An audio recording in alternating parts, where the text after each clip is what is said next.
চলো আমটা নিতে হবে।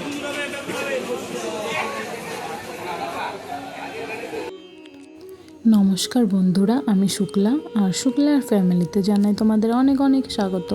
আশা করছি তোমরা সবাই ভালো আছো, সুস্থ আছো, আর আমার পরিবারেরও সবাই ভালো আছে, সুস্থ আছে। এখন বাজে সকাল 6টা আর এখন থেকে আমি আমার ব্লগটা শুরু করছি। আর বন্ধুরা জানো তো, গরমের কারণে না কালকে রাত্রে আমাদের বসার ঘরটাই ঘুমিয়েছিলাম। তো সায়নী তো উঠে গেছে আর সৃজনী কিন্তু এখনও শুয়ে আছে। সায়নী গেছে ব্রাশ নিয়ে ব্রাশ করতে। আজকে আর ওকে স্কুলে পাঠাবো না, মর্নিং স্কুলে। কালকে রাত্রে একটা ভিডিও দেখেছে, তো সেটা দেখে না সায়নী ভীষণ ভয় পাচ্ছে। তাই বলছে, মা আজকে স্কুলে যাব না, তুমি আমাকে জোর করে পাঠিও না। যার জন্য আমি আর ওকে জোর করে পাঠালাম না। আর দেখো আমি চলে এসেছি আমার ঘরে, ঘরটা গুছিয়ে নেব। কালকে রাতে না সারা ঘর ছড়ানো ছিল, সেই অবস্থায় গিয়ে কিন্তু আমি বসার ঘরে ঘুমিয়ে গেছিলাম, বসার ঘরটা গুছিয়ে। তো এখন ঘুম থেকে উঠে চলে এসেছি আমার ঘরে, যে ঘরটা আগে গুছিয়ে নিই। কালকে রাত্রে সায়নী বিছানায় বসে বই পড়েছিল, সেটা তোমাদেরকে তো আগেও বলেছি। ও মোটেও কখনো ওর জিনিসগুলো গোছাতে চায় না, আমারই সবসময় গুছিয়ে রাখতে হয়। তো দেখো বন্ধুরা, আমি সেগুলো আগে গুছিয়ে নিচ্ছি। আর গুছিয়ে নিয়ে না আমি বিছানাটা পরিষ্কার করব, পরিষ্কার করে আজকে ঘরটাও একটু পরিষ্কার করব। কারণ বেশ কয়েকদিন হয়েছে না ঘরটা পরিষ্কারই করা হচ্ছে না, এ কাজে সে কাজে ব্যস্ত হয়ে যাচ্ছে। আর মাছের জারটাও না ভীষণ নোংরা হয়ে গেছে, জলটা শ্যাওলা জমে গেছে। এবার জলটাও কখন পরিষ্কার করব সেটাও বুঝতে পারছি না। আর এদিকে দেখো আমার দুষ্টু বুড়িটা কিন্তু ঘুমিয়ে আছে একদম নিশ্চিন্তে। আর কালকে রাত্রে তো বললাম এখানে শুয়েছি, এই ঘরটা না বেশ ঠান্ডা, যার কারণে একটু আরামে ঘুমাতে পারি আমরা। আর দেখো বন্ধুরা, আমি ওখান থেকে বিছানার বালিশগুলো সব নিয়ে এসেছি, কারণ সৃজনের বালিশ হলেও চলে না হলেও চলে। তাও ওর জন্য একটা বালিশ রেখে আমি আর সব কিছু গুছিয়ে নিয়ে চলে এসেছি। আর একটা বালিশ আনতে পারিনি, কারণ হাতে করে কতগুলো আনবো। এবার সায়নীকে বলেছিলাম যে বাবা বালিশটা আমাকে দিয়ে যেও, তো ও দেখো মাথায় করে নিয়ে এসছে আর তোমাদেরকে দেখাচ্ছে যে দেখো আমি বালিশ এনে দিয়েছি মাকে। মানে কোনো কাজে তো হেল্প করবে না, এখন একটা করেছে সেটা আবার তোমাদেরকে শেয়ার করছে যে আমি মাকে কত হেল্প করে দিই। আবার ওর নামে যদি আমি তোমাদের কাছে নালিশ করি না, তখন আবার খুব রেগে যায়, অভিমান হয় যে তুমি কেন আমার নামে সবসময় বন্ধুদের কাছে নালিশ করো, বোনকে ভালো বলো আর আমার নামে নালিশ করো। তো বন্ধুরা যাই হোক, দেখো আমার বিছানাটা গোছানো হয়ে গেছে।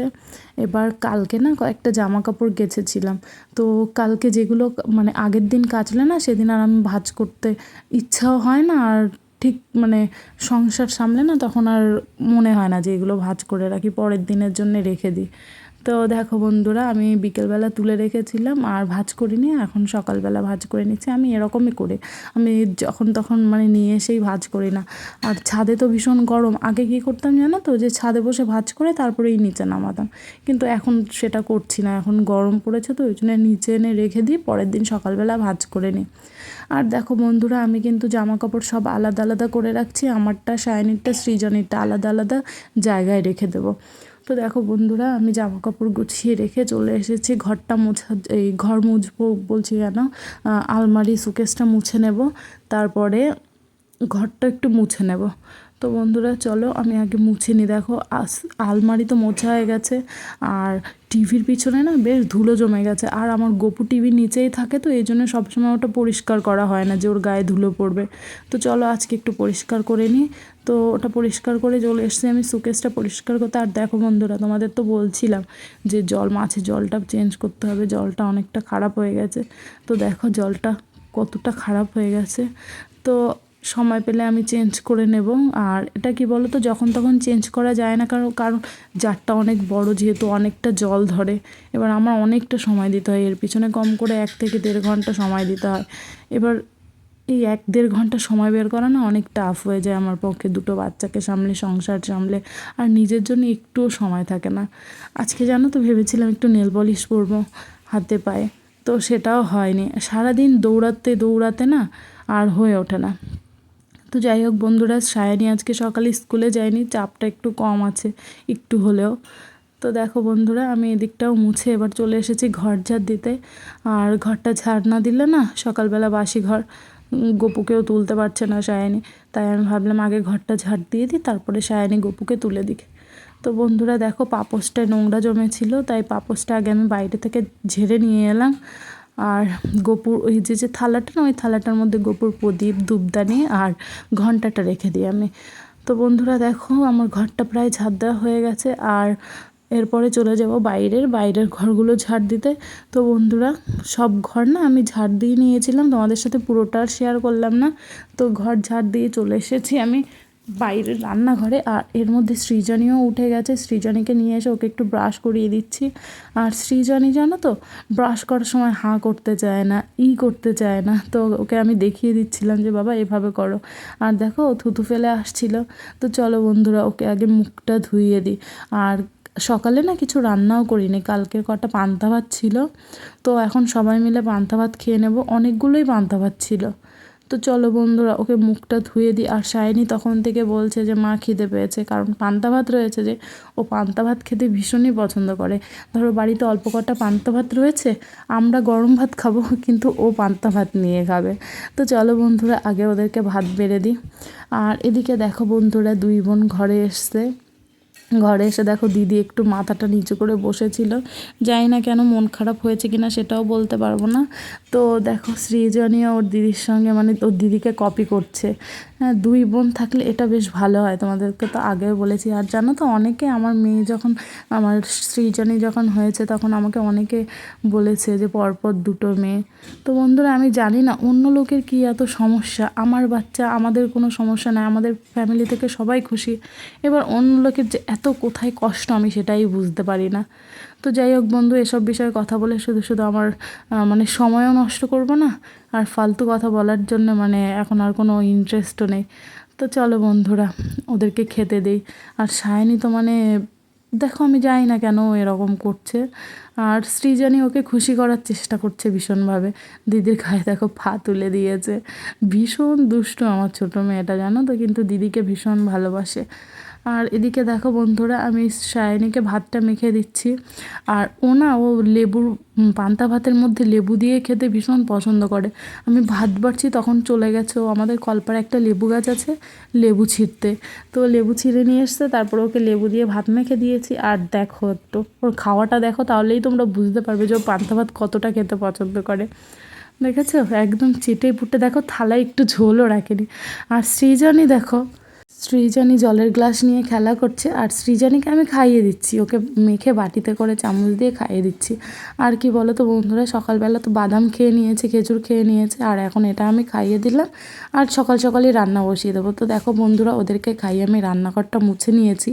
আর আজকে এই কৌটোগুলো ধুয়েছি পরিষ্কার করে কলপাড়ে নিয়ে গিয়ে। তো আর এখানে দেখো বন্ধুরা চাল মেপে নিয়েছি, হাঁড়িতে ছাইয়েছি। আর আজকে না রান্না করব একটু মাংস, বাবা মাংস এনেছে বাজার থেকে। তো দেখো মাংসও ধুয়ে রেখেছি, আর এখানে পেঁয়াজ আর আলুও কেটে রেখেছি। আর মশলার এখনও কিছু গোছাতে পারিনি, মশলার জারটা বের করে নিয়েছি, ওগুলোও গুছিয়ে নেব। আর দেখো বন্ধুরা রান্নাঘরে সব কিছু গুছিয়ে নিয়ে আমি কিন্তু ঘরে চলে এসেছি। ঘরে এসে আমি নিজে চান করলাম, চান করে ওদের দুই বোনকে চান করিয়ে দিয়েছি। আর দেখো সৃজনীকে আগে পাউডার মাখিয়ে দিয়েছি, আর এবার সায়নীকে মাখিয়ে দিয়েছি। এখন আমি যাব রান্নাঘরে রান্না করতে। আর সায়নী আর সৃজনী না আজকে দুপুরের সেবাটা আমাকে দিতে দেয়নি। ওরা খুব ভাইয়ের কাছে প্রে করছে যে লিলিপুট আসবে ওদের কাছে নাকি। তো ওরা যদি ভাইয়ের পুজোটা ঠিকঠাক করে তাহলে লিলিপুট ওদের কাছে আসবে, এই জন্য ওরা দুই বোনেই সেবা দেবে, আমাকে দিতে দিল না। আর দেখো বন্ধুরা আমি তারপরে চলে এসেছি রান্নাঘরে, কারণ রান্নাটা তো করে নিতে হবে সময়ের মধ্যে। আর দেখো আমি মাংসটা বসিয়েও দিয়েছি, তো মাংসটা প্রায় কষা হয়ে গেছে। মাংসটা ভালো করে কষিয়ে নিই। আর বাবা বলেছে শুধু মাংস কষা দিয়েই ভাত খাবে, কারণ মুরগির মাংসটা না বাবা পছন্দ করে না খুব একটা। আর বাড়িতে তো মুরগির মাংসটাই বেশি হয়। তো বাবা বললো যে আমার জন্য এক পিস কষা তুলে রেখো, আমি ঝোলেরটা খাবো না। তো তাই করলাম, বাবার জন্য একটু ভালো করে কষিয়ে তুলে রাখলাম। আর দেখো বন্ধুরা রান্নাবান্না হয়ে গেছে, এখন আমরা সবাই খেতে বসে গেছি। আর আমার দিদির ছেলেকে বলেছিলাম যে বাবা আয় চিকেন রান্না করেছি, ও চিকেনটা খেতে খুব পছন্দ করে। তো ওকে ফোন করার সঙ্গে সঙ্গে ও দেখো চলে এসেছে আমাদের বাড়িতে। আর বাপের বাড়িটা খুব একটা দূরে না, 10 থেকে 15 মিনিট লাগে। তো বন্ধুরা খাওয়া দাওয়া করে দেখো আজকে গানের ক্লাস আছে সায়নীর, একটু দুপুরে শুয়েছিলাম, সৃজনীকে তো ঘুম পাড়াতে হয়, তো ওকে নিয়ে একটু শুয়েছিলাম 10-15 মিনিট মতন, আমিও ঘুমিয়েছি। তো তারপরে দেখো বিকেলবেলা বেরিয়ে গেছি সায়নীকে নিয়ে গানের স্কুলে। আর যখনই বেরোবো না রাস্তায় ওকে নিয়ে, ও আমার হাতটা ঠিক ওর মাথার উপরে এভাবে তুলে নেবে। তো দেখো বন্ধুরা তারপরে উঠে গেছি ভ্যানে। আর আমার কাছে না 500 টাকার নোট, তো প্রথমে একটা ভ্যানকে বলেছিলাম, তো 500 টাকার নোট খুচরো করে আমাকে উনি নিল না। পরে দ্বিতীয় ভ্যানওয়ালা এসছে, ওনাকে বললাম, তো উনি নিয়ে নিল। আর দেখো বন্ধুরা, এখন আমি চলে এসেছি গানের স্কুলে। শাইনি এখানেই গান শেখে, আর আজকে হচ্ছে ওর তবলা ক্লাস, আজকে তবলা মাস্টার আছে। আর জেঠু নেই যে ওকে গান শেখায়, শাইনি তাকে দাদা বলে ডাকে, তো সে এখানে নেই আজকে। তো বন্ধুরা দেখো, গানের ক্লাস করিয়ে আমি চলে এসেছি বাজারে, কারণ আমার একটা দাদা এসেছে দিনাজপুর থেকে, আমার মামার ছেলে। ও কচুরলতি তরকারি খেতে ভীষণই পছন্দ করে, তাই ওর জন্য একটু কচুরলতি নেব, চিংড়ি মাছ নেব, আর কয়েকটা সবজি নেব। তো দেখো বন্ধুরা, সকাল থেকে মানে ওই জুতো সেলাই থেকে চণ্ডীপাঠ সবই আমার করতে হয়, কারণ সংসার সামলাতে গেলে তো সব কিছুই করতে হবে। আর দেখো, তারপরে চলে এসেছি বাজার থেকে আমি রান্নাঘরে এসে রাত্রে রুটি করলাম, আর দুপুরে তো মাংসটা রয়েছে, ওটা দিয়েই খাবো। তো বন্ধুরা, আমার ভিডিওটা যদি তোমাদের ভালো লেগে থাকে, প্লিজ সাবস্ক্রাইব করো আমার চ্যানেলটা, আর ভিডিওটাতে লাইক করো, শেয়ার করো, কমেন্ট করে বলো যে আমার ভিডিওটা কেমন লাগছে। আর দেখো, আমি রুটি বানাচ্ছিলাম, মা কিন্তু জাল দিচ্ছিল, কারণ পাতা দিয়ে জাল দিলে না ওই পাতাগুলো তো যাই হোক একটু নোংরা থাকে, এবার ওই হাতেই আবার রুটিতে হাত দিতে হয়, যার জন্য আমি মাকে বলেছি, মা তুমি জাল দাও, আমি রুটিটা ভাজি। তো বন্ধুরা, আজকের ভিডিওটা এখানেই শেষ করছি, দেখা হচ্ছে নতুন